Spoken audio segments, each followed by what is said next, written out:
Sir வணக்கம். வணக்கம் CV. சேஃபா இருக்கீங்களா சார்? ரொம்ப சேஃபா இருக்கும். மழை வந்து காட்டுன்னு காட்டிக்கிட்டு இருக்கு சென்னையில நேற்று இரவுல இருந்து. சரியான மழை. ஆமா. சென்னைனாலே இந்த மழை காலத்தினாலே சென்னை மக்களும் கொஞ்சம் பயப்பட ஆரம்பிச்சிடுறாங்க.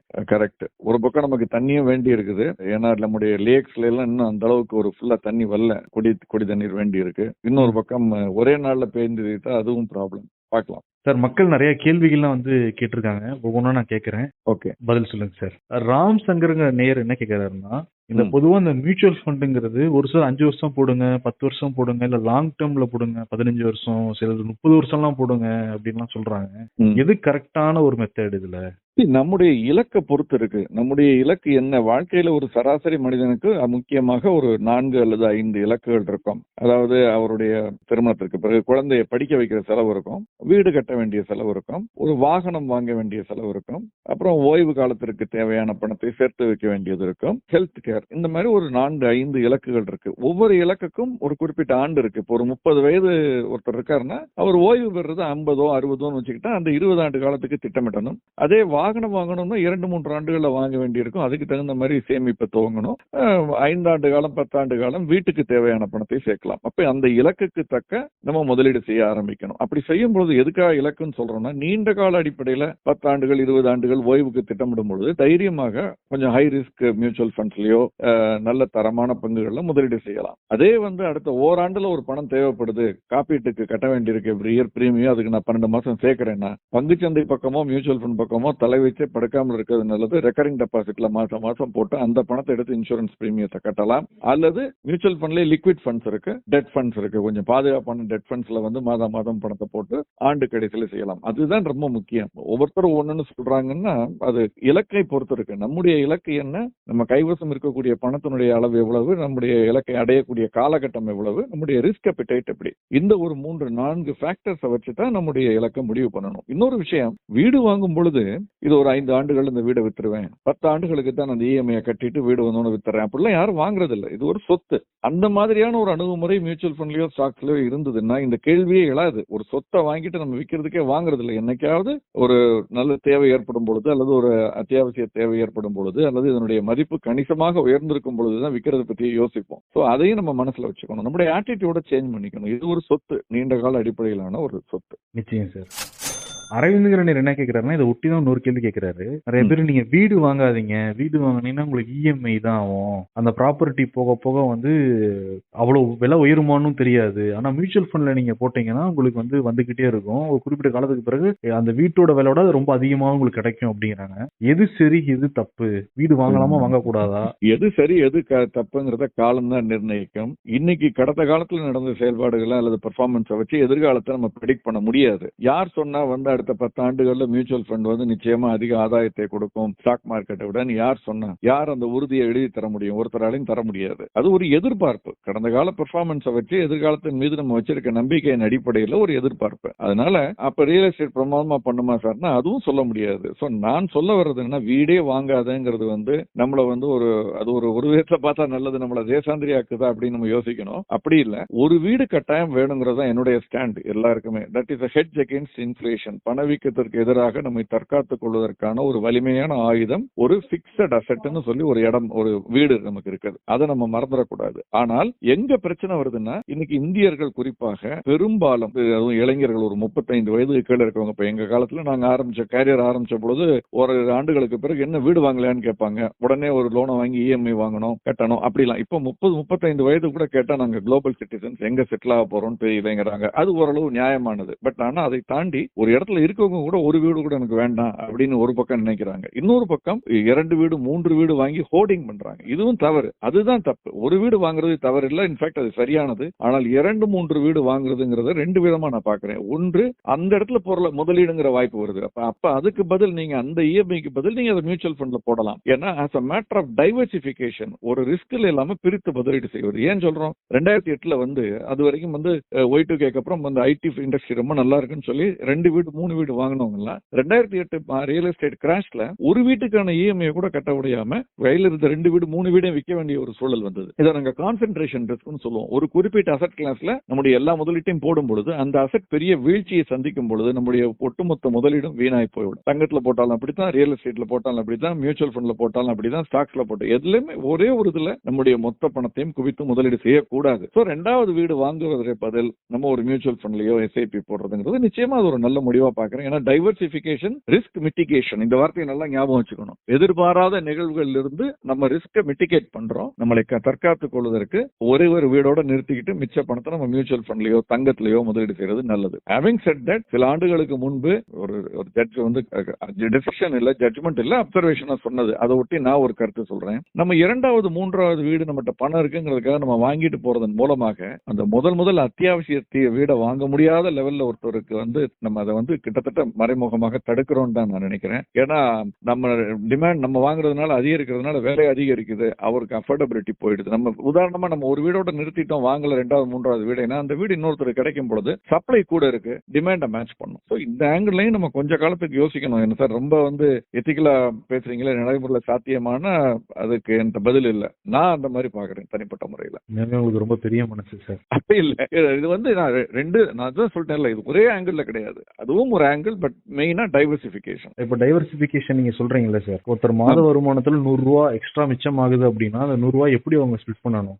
அவங்கள்ட்ட இருக்கக்கூடியதுல அவங்க வயசை பொறுத்து நம்ம பொதுவா 100 - ஏஜ்னு ஒரு ரூல் சொல்லுவோம். அது எல்லாருக்கும் அப்ளிகபிள் இல்ல. அது ஒரு பரவலாக ஒப்புக்கொள்ளப்பட்ட ஒரு ரூல். ஒரு 100 நம்ம வாழ போறோம்னு எடுத்துக்கிட்டு அதுல நம்ம வயசு 30ன்னா 30 கழிச்சிட்டு பார்த்தா 70. அப்ப அந்த 70 ரூபாயை பங்குச்சந்தை சார்ந்த அல்லது மியூச்சுவல் ஃபண்ட்ல நம்ம முதலீடு, அதாவது ரிஸ்க் கேட்டகரியில முதலீடு செய்யலாம். 30 வந்து தங்கம் மற்றும் பிக்ஸட் டெபாசிட்ல முதலீடு செய்யலாம். அதே நமக்கு வந்து 40 வயசு ஆகும்பொழுது பங்குச்சந்தையில் இருந்து அந்த 10% எடுத்து பிக்ஸட் டெபாசிட்ல போட்டு அதை 40% ஆகும், பங்குச்சந்தையை 60ஆகவும் மாத்திக்கணும். இப்படி நம்ம வயது கூட கூட நம்முடைய பங்குச்சந்தை எக்ஸ்போஷரை குறைச்சிக்கிட்டே வரணும். ஏன்னா நமக்கு ரிஸ்க் எடுக்க முடியாது. ஒருவேளை இழந்தோம்னா அது மீண்டும் சம்பாதிப்பதற்கான திறன் வயதாக குறையும். அப்படிங்கிற அடிப்படையில் இந்த இது சொல்லப்படுது. அதனாலதான் சொன்னேன், இது எல்லாருக்கும் பொருந்தாது. பெரும்பான்மையானவர்களுக்கு ஒரு இந்த மாதிரியான ஒரு உரையாடல் நம்ம சொல்லக்கூடியது. ஆனா தனிப்பட்ட நபரை பார்க்கும் பொழுது மாறுபடலாம். நான் நிறைய முன்னால சொல்லியிருக்கேன். 80 வயது ஆள் ஒருத்தர் என்கிட்ட கேட்கறாங்க, எனக்கு என்னங்க பேரம்பேத்தி எடுத்து எல்லாரையும் செட்டில் பண்ணியாச்சு, என்கிட்ட இருக்க பணம் இனிமே எனக்கு எதுவும் பெரிய தேவையில்லை, பென்ஷன் வருது, நான் இதுல பங்குச்சந்தையில விளையாண்டா உங்களுக்கு என்ன கஷ்டம், எனக்கு பொழுது போகுதுங்கிறாரு.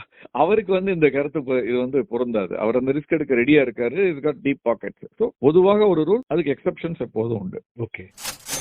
நந்தனாங்கிறவங்க இந்த ப்ரோமோட்டிங் ஹோல்டர்ஸ் 0வா இருந்தாங்கன்னா யார் அந்த கம்பெனியை நிர்வகிப்பாங்கன்னு கேட்டிருக்காங்க. நான் வந்து என்ன சொல்றேன், அவங்க வந்து நெட்ல போயிட்டு ஸ்வராஜ் பால், லார்ட் ஸ்வராஜ் பால் அப்படின்னு போட்டு கூகுள் பண்ணி பார்க்க சொல்லுங்க. 80sல ஒரு டேக் ஓவர் கிங் அவர். கிட்டத்தட்ட அதே மாதிரி ஒரு படம் கூட வந்தது, நம்ம முன்னால பேசியிருக்கோம், ஓபிஎம் சொல்லி, அதர் பீப்புள்ஸ் மணின்னு. ப்ரொமோட்டர்ஸ் ரொம்ப குறைவா வச்சிருப்பாங்க அல்லது இல்லாமலே கூட இருக்கலாம். இப்ப லார்சன் அண்ட் டியூப்ரோ இருக்கு, அதுக்கு யார் ப்ரொமோட்டர்? இன்னைக்கு இந்தியாவில் வந்து மிகச்சிறந்த முறையில செயல்பட்டு வரக்கூடிய ஒரு நிறுவனமாக, பல அவார்ட்ஸ் வின் பண்ண ஒரு நிறுவனமாக, முதலீட்டாளர்களுக்கு மிகப்பெரிய அளவுல ஆதாயத்தை தேடி தந்த ஒரு நிறுவனமாக லார்சன் அண்ட் டியூப்ரோ இருக்கு, எல்என்டி. அதுக்கு யாரு ஓனர்? யாரும் இல்ல, மக்களும் இன்ஸ்டிடியூஷனும் தான். பொதுமக்கள், சாமானிய முதலீட்டாளர்கள், பெரும் முதலீட்டு நிறுவனங்கள், இவங்க தான் ஓனர்ஸ். ப்ரொஃபஷனல்ஸ் ரன் பண்றாங்க. இன்னைக்கு ஐடிசி இருக்கு, அப்கோர்ஸ் பேட் டொபாக்கோ, அவங்க வந்து ஒரு ஹோல்டிங் வச்சிருந்தா கூட அவங்க இங்க நடத்துறது இல்லை இந்த நிறுவனத்தை. அவங்களுடைய ஹோல்டிங் வந்து அங்க இருந்து இருக்குது, வெளிநாட்டுல இருந்து. பட் இங்க நடத்துறவங்க எல்லாம் ப்ரொஃபஷனல்ஸ். சோ ப்ரொமோட்டரே தான் நடத்தணும் அல்லது ப்ரொமோட்டர் நிறைய ஷேர் ஹோல்டிங் இருக்கணுங்கிறது கட்டாயம் இல்ல. பெரும் ஆனால் ப்ரொமோட்டர் ட்ரிவன் ஆர்கனைசேஷன்ல ப்ரொமோட்டரே எடுத்து நடத்தி கொண்டிருந்த ஒரு நிறுவனத்துல அவருடைய ஹோல்டிங் சடனா குறையுது அப்படின்னா நம்ம ரொம்ப கவனமா இருக்கணும், அதை அவதானிக்கணும். அது வந்து பிஎஸ்சி என்எஸ்சி வெப்சைட்ல போடுறாங்க. ப்ரொமோட்டர் ஹோல்டிங் எவ்வளவு இருக்கு, அதுல வந்து எவ்வளவு பிளட்ஜ் பண்ணிருக்காங்க, அதை வச்சு கடன் வாங்கியிருக்காங்க. ஏன்னா இப்போ தென்னிந்தியால சென்னையில பாத்தீங்கன்னா ஆர்கிட் கெமிக்கல்ஸ் இப்படி ஒரு நிறுவனம் இருந்தது, நல்ல செயல்பட்டு கொண்டு வந்த நிறுவனம், நல்ல ப்ரொமோட்டர். பட் ஆனா அவருடைய தனிப்பட்ட வேறு இதனால வந்து அதை பிளட்ஜ் பண்ண வேண்டிய ஒரு சூழல், அதற்கு பிறகு கடன், அது சூழல அந்த நிறுவனமே காலியா போச்சு. இதே மாதிரி எஸ் பேங்க் எடுத்துக்கங்க. நான் வந்து ஒரு அருமையான ஸ்டேட்மெண்ட் ஆங்கிலத்தில் சொன்னார், மறந்து போச்சு. அதாவது நான் எக்காரணத்தை கொண்டும் இந்த பங்கை நான் விற்க மாட்டேன், என்னுடைய குழந்தை மாதிரின்னு சொன்னவர் கடைசியில் அந்த எஸ் பேங்கினுடைய ஃபவுண்டர் என்ன ஆனாரு, அந்த நிறுவனம் என்ன ஆச்சு அப்படிங்கிறது நமக்கு தெரியும். இதெல்லாம் interesting case studies. So promoter holding குறையுதுன்னா நம்ம ரொம்ப கவனமா இருக்கணும். ஏற்கனவே இருக்கக்கூடிய ப்ரொமோட்டர் ஏன் விற்கிறாரு மார்க்கெட்ல, அல்லது எதனால அவர் வந்து வெளியே வர்றாரு அப்படின்னு பார்க்கணும். கணிசமாக குறைச்சு 1% 2% விற்கிறதுங்கிறது சட்டத்திட்டங்களுக்கு உட்பட்டு சில சமயம் செய்ய வேண்டி வரும். இப்போ விப்ரோ டிசிஎஸ் எல்லாம் இருந்தது, இருந்தது. பெரும்பான்மையான ஹோல்டிங் அவங்க வச்சிருந்தாங்க 85% 90%. ஆனால் பங்குச்சந்தையில பட்டியலிடப்பட்டு இருக்கணும்னா குறைந்தபட்சம் 25% ஆவது வந்து பொதுமக்களிடம் இருக்கணும். ப்ரொமோட்டர் ஹோல்டிங் 75% கீழே இருக்கணும்னு ஒரு சட்டம் இருக்கு. அந்த சட்டப்படி அவங்க வந்து அவங்கள்ட்ட இருந்து எக்ஸஸா வித்தாங்க. அதெல்லாம் ஒன்றும் பிரச்சனை இல்லை. பட் அவருடைய ஹோல்டிங் 50, 40, 30 இறங்கிட்டே வந்துச்சுன்னா ரொம்ப கவனமா இருக்கணும். பிளட்ஜிங்கையும் நம்ம கவனமா பார்க்கணும். ஏன்னா அந்த பிளட்ஜ் பண்ண பணத்தை கொடுக்கலைன்னா அந்த நிறுவனம் யார் கடன் கொடுத்தாங்களோ ஒரு பங்கை மார்க்கெட்ல வித்துருவாங்க அல்லது கம்பெனியை டேக் ஓவர் பண்ணிடுவாங்க. ஸோ அப்போ ப்ரொமோட்டர் கையை விட்டு போயிடும். அப்போ அது ஏன் அப்படி நடக்குது? அதனால அதை நம்ம கவனிக்கணும். மாணிக்கம்ங்கிற நேர் வந்து கிரே மார்க்கெட்னா என்னன்னு கேட்டிருக்காரு. அப்படி ஒரு மார்க்கெட்லாம் அபிஷியலா கிடையாது. அதுல சொல்ற மாதிரி அது பிளாக் ஒயிட் இல்லாம கிரேயா இருக்குது. அது வந்து சந்தைக்கு வெளியே அன்ரெகுலேட்டடா நடக்கக்கூடிய சந்தை. அதை நம்ம இல்லைன்னு முழுக்க மறுக்க முடியாது. அது நடக்கிறதா தான் வெளியே தெரிகிறது. முன்னால வந்து கர்ப் மார்க்கெட்டுமாங்க, KERB, கர்ப் மார்க்கெட் அப்படின்னு சொல்றது. கர்ப்ங்கிறது அதாவது சாலை ஸ்டாக் எக்ஸ்சேஞ்சுக்கு வெளியே அந்த பிளாட்ஃபார்ம் ஓரத்துல இருக்க அந்த கல்லுக்கு பேர் தான் கர்ப் ஸ்டோன் சொல்றது. பங்குச்சந்தை முடிந்த பிறகு அங்க உள்ள அனுபவ பண்ண மாட்டாங்க ட்ரேட் பண்ண அந்த குறிப்பிட்ட நேரத்திற்கு பிறகு. இப்ப சென்னை பங்குச்சந்தை எடுத்துக்கிட்டோம்னா அது இருந்த காலகட்டத்தில் 12 இருந்து 3 மணி வரைக்கும் 3க்கு மேல ட்ரேட் பண்ண விட மாட்டாங்க. பட் ஆனா கையில ஆர்டர் இருக்கும், நிறைய வந்துகிட்டு இருக்கும். நாளைக்கு மறுநாள் 12 மணி வரைக்கும் வெயிட் பண்ண முடியாது. ஸோ அப்ப என்ன பண்ணுவாங்க, நடுவில் வந்து இதை வந்து சந்தைக்கு வெளியே சாலையில் நின்றவாரோ அல்லது அவங்க அலுவலகத்துல இருந்து பண்ணுவாங்க. அது அப்ப கர்ப் ட்ரேடிங் சொல்லுவாங்க. இப்ப கிரே மார்க்கெட்னு சொல்றாங்க. அப்ப அது வந்து சட்டப்படி செல்லாது அல்லது அது வந்து என்ன சொல்றது, அது வந்து ஒரு அது அன்ரெகுலேட்டட் செல்லாதுன்னு சொல்ல மாட்டேன். அது வந்து அன்ரெகுலேட்டட் மார்க்கெட். அதுல பிரச்சனை வந்தா அதுல செபி தலையிடுவது கஷ்டம், தலையிட மாட்டாங்க. ஏன்னா அது வந்து செப்பரேட் சிவில் டிஸ்பியூட் மாதிரி மாறி போயிடும். அதுல ரொம்ப கவனமா இருக்கணும். இப்படிதான் நிறைய பேர் இந்த ஃபர்ம் அலாட்மெண்ட் IPOன்னு சொல்லி ஒரு ஆப்பை டவுன்லோட் பண்ணி அலாட்மெண்ட்ல வந்து IPOல எனக்கு ஃபர்மா கொடுக்குறாங்க, அதுல பெரிய பெரிய லாபம் அப்படின்னு சொல்லி நிறைய பேர் மாட்டிக்கிட்டுறாங்க. மணி லாண்டரிங் ஸ்கீம்ல எல்லாம் அரெஸ்ட் பண்ற லெவலுக்கு போகுது. இவர் எந்த தப்பும் செய்யாம இவர் மாட்டிக்கிறாரு, யாரோ செஞ்ச தப்புக்கு. கவனமா இருக்கணும். சார் இன்னொரு கேள்வி, அது எனக்கு புரியல. அந்த OKX வாலெட் US இல்ல சார், அதெல்லாம் எனக்கு என்னன்னு தெரியல. ஏன்னா இவங்க எல்லாம் என்ன பண்றாங்கன்னா, இருக்குது சின்ன ஊர்ல இவங்க பண்ற தொழிலே இவங்களுக்கு ஒழுங்கா பண்ண தெரியாது. எலக்ட்ரிக் கடை வச்சிருப்பாரு, அதே ஒழுங்கா பார்க்க மாட்டாரு. எங்கேயோ தேடி கண்டுபிடிச்சு ஒண்ணு எடுத்து அந்த அவன் சொன்னான்னு இதே வேலை. நம்ம பதிலே சொல்லக்கூடாது. Okay sir. அது என்னன்னே புரியல முதல்ல. ஆமா, அது புரியல. அது வந்து தினமும் போட்டிருந்தாரு அவரு, எல்லாத்துலயும் போட்டிருந்தாரு. அதனால சரி ஓகே. இன்னொரு நேரம் கேட்டிருக்காருங்க, இந்த பங்குச்சந்தை இறங்குறப்ப லார்ஜ் கேப்ல வாங்குறது பெட்டரா இல்ல மிட் கேப் ஸ்மால் கேப்ல வாங்குறது பெட்டரான்னு கேட்டிருக்காரு. நம்ம பங்குச்சந்தை ஏறப்பா இருக்கட்டும் இறங்குறதா இருக்கட்டும், நம்முடைய ரிஸ்க் அப்பிடேட் ரொம்ப முக்கியம். லார்ஜ் கேப்ல பை அண்ட் லார்ஜ் ரிஸ்க் குறைச்சு, அங்கேயும் சத்யம் கம்ப்யூட்டர் மாதிரி ஒரு பிரச்சனை வராம இருக்காது. பட் ஆனா அது 50ல் 1 100ல் 1. ஆனால் ஸ்மால் கேப்ல இது அதிகமா வருவதற்கான வாய்ப்புகள் இருக்கு. அதனால நம்ம இந்த ரிஸ்க் எடுக்கிற நம்ம ரிஸ்க் அப்பிடேட் வந்து ரொம்ப கம்மி அப்படின்னா லார்ஜ் கேப்ல ஸ்டிக் பண்ணிக்கிறது பெட்டர். நான் தைரியமான ஆளு இல்ல, எனக்கு வயசு கம்மி, நான் ரிஸ்க் எடுக்க ரெடி அப்படின்னா ஸ்மால் கேப் மிட் கேப்ல கொஞ்சம் ஒரு பார்ட், நம்ம மொத்தம் 100 ரூபாய்னா அதுல ஒரு 20 ரூபாய் 30 ரூபாய் அதுல போடுறதுல தவறில்லை. ஆனால் நீண்ட கால அடிப்படையில் முதலீடு செய்யணும். இது ஒண்ணு. ரெண்டாவது, பங்குச்சந்தை இறங்கும் பொழுது பெரிய பங்குகளே, நல்ல தரமான பங்குகளே வாய்ப்பு கொடுக்கும் பொழுது எதுக்கு நம்ம சிறிய பங்குகளை பார்க்கணும் அப்படிங்கிற ஒரு கேள்வியும் அதுல வரும். அதை தவிர்த்து இன்னொரு விஷயத்த நான் சொல்லணும். நம்முடைய முதலீட்டினுடைய அளவு ரொம்ப பெரிய அமௌண்டா இருந்ததுன்னா ஸ்மால் கேப்ல போய் நம்ம வந்து லிக்விடிட்டி இருக்காது, மாட்டிக்கிறது தவறு. அது வந்து உள்ள நுழைஞ்செல்லாம் வெளியே வர்றது கஷ்டம் சம்டைம்ஸ். நம்முடைய முதலீடு 100 பங்குகள் 500 பங்குகள் 1000 பங்குகள் அப்படின்னா அந்த மாதிரி பங்குகள்ல போறதுல தப்பு இல்லை. அதே வந்து செய்ய போற முதலீடு சில கோடிகள் அப்படின்னா அந்த நிறுவனத்தினுடைய சந்தை மதிப்பே சில நேரங்கள்ல பாத்தீங்கன்னா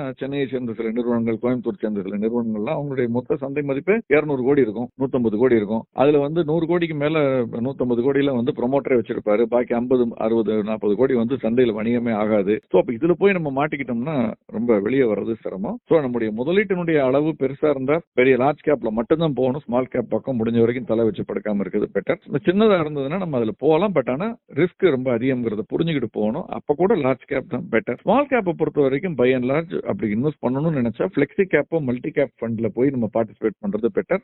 ப்ரொஃபஷனல் அவங்க பாத்துக்குவாங்க. விலை இறங்கும் பொழுது, சந்தை இறங்கும் பொழுது ஸ்மால் கேப்லயோ மிட் கேப்லயோ முதலீடு செய்து ஆதாயம் அடைய வேண்டும் நினைக்கிறவங்க அந்த பிளெக்சி கேப் அல்லது மல்டி கேப் பங்கு மியூச்சுவல் ஃபண்ட்ல வந்து ஒரு SIP போடுறது நல்லதுன்னு நினைக்கிறேன், நேரடியாக போடுறத விட. சிறப்புங்க சார். நேரோட நிறைய கேள்விக்கு வந்து பதில் சொன்னீங்க. நிறைய நேரில் கேட்டுக்கிட்டு இருக்காங்க. உங்க கேள்விகள் எல்லாத்தையும் நீங்க கமெண்ட்ல வந்து பதிவு பண்ணுங்க. நிச்சயம் நாங்க வந்து இம்பர்ஃபெக்ட் ஃபைனான்ஸ் கமெண்ட்ஸோட டிஸ்கஸ் பண்றோம். நிச்சயம் பேசுவோம். நிச்சயம் சார். ரொம்ப நன்றி சார். நன்றி. Thank you sir.